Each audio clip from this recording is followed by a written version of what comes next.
मनुष्य की सबसे बड़ी लड़ाई किसी और से नहीं, बल्कि अपने भीतर से होती है।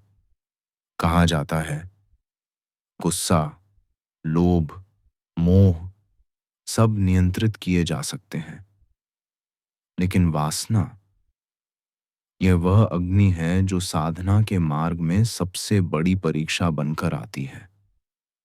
तो सवाल यह है, क्या काम की यह आग हमें विनाश की ओर ले जाती है, या फिर यही आत्मा की सबसे बड़ी परीक्षा है जो जागरण का द्वार खोलती है?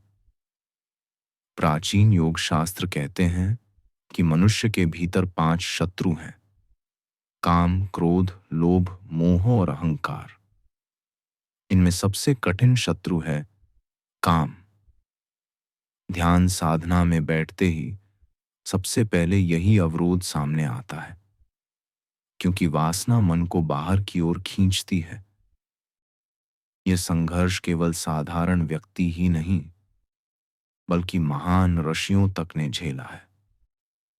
महर्षि विश्वामित्र ने वर्षों तक कठिन तपस्या की। उनकी साधना से देवलोक तक कांप उठा।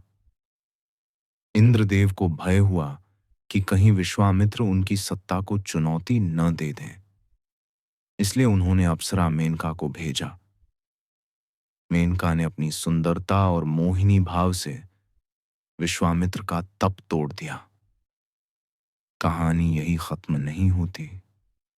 जब तप भंग हुआ, विश्वामित्र को गहरा पछतावा हुआ, लेकिन इसी अनुभव से उन्होंने जाना, काम शक्ति को नकारना नहीं है, बल्कि इसे समझकर आत्मा की ऊर्जा में बदलना है।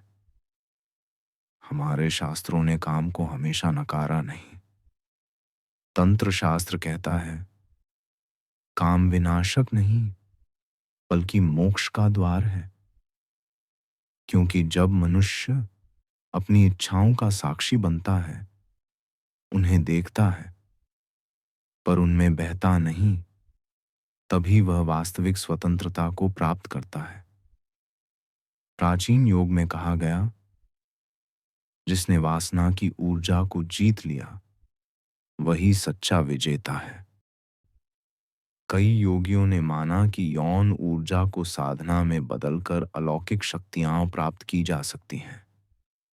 कहा जाता है कि महान संतों की आभा इतनी तेज होती थी कि उनके पास बैठते ही साधारण व्यक्ति भी शांति और स्थिरता महसूस करता था। तंत्र साधना में काम को एक परीक्षा माना गया, जिसे पार करने पर आत्मा मुक्त हो जाती है। यही कारण है कि कई मंदिरों की मूर्तियों पर काम से जुड़े प्रतीक उकेरे गए हैं। संदेश ये था, इन्हें दबाओ मत, इनसे भागो मत, बल्कि इनसे ऊपर उठो।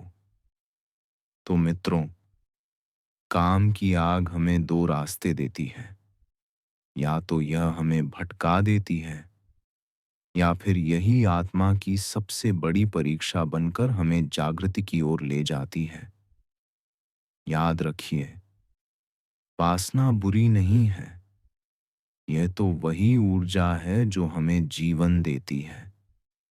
सवाल केवल इतना है, क्या हम इस शक्ति को क्षणिक सुख में गंवा देंगे, या फिर इसे आत्मा की ओर मोड़कर मुक्ति का मार्ग पाएंगे?